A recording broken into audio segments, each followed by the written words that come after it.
Hello guys, નમસ્તે. સ્વાગત છે તમારું મારી ચેનલમાં. આજે આપણે બનાવીશું દાળ ઢોકળી. તો અહીંયા મેં લીધેલું છે 1 કપ ઘઉંનો લોટ. હવે આપણે એડ કરશું ચણાનો લોટ 2 થી 3 ચમચી.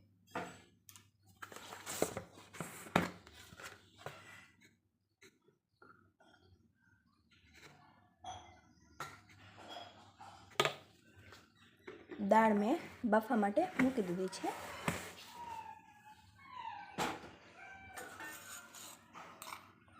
બે ચમચી હળદી પાવડર, સ્વાદ અનુસાર મીઠું,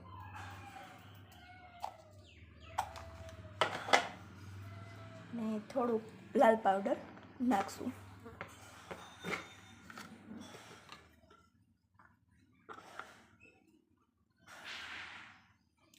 ને થોડુંક આપણે મોણ એડ કરશું.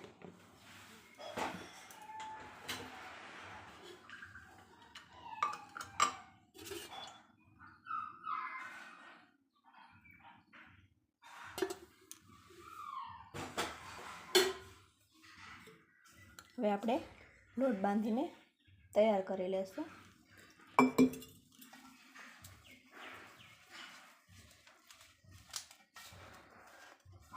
આ લોટ બહુ કઠણ નહીં અને બહુ ઢીલો પણ નહીં એવો બાંધશું. તો તમે જોઈ શકો છો કે આપણો લોટ તૈયાર છે. હવે આપણે આમાં થોડુંક તેલ નાખી અને કૂણવી અને 10 મિનિટ માટે સાઈડમાં રાખી દઈશું. ત્યાં સુધીમાં આપણે દાળનો વઘાર કરી લઈશું. હવે આપણે જે લોટ બાંધેલો એ લોટમાંથી આપણે નાની નાની રોટલી વણી લઈશું.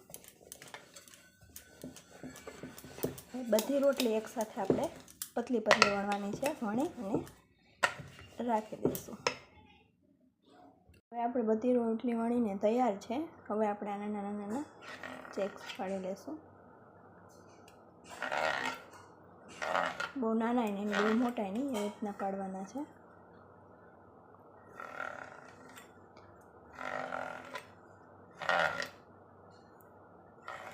હવે બધા એકસાથે આપણે પાડીને દાળ ઉકળે છે એમાં પછી એડ.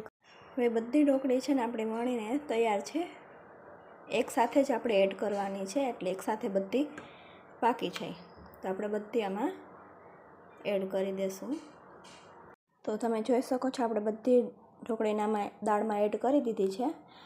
તો હવે થોડીક વાર માટે આપણે છે ને 15 મિનિટ જેવું આપણે ઉકળવા દેસી. ઉકળીને એટલે ઢોકળી સરસ આપણી તૈયાર થઈ જાય. કારણ કે જો કાચી ઢોકળી રહેશે તો પેટમાં દુખવાની ને એવી તકલીફ રહેશે. એટલે થોડી વાર માટે આપણે ઉકળવા દેશું ને થોડી વારે આવી રીતના હલાવતું રહેવાનું. અને આપણે એમાં ધાણા ભાજી એડ કરી દઈશું.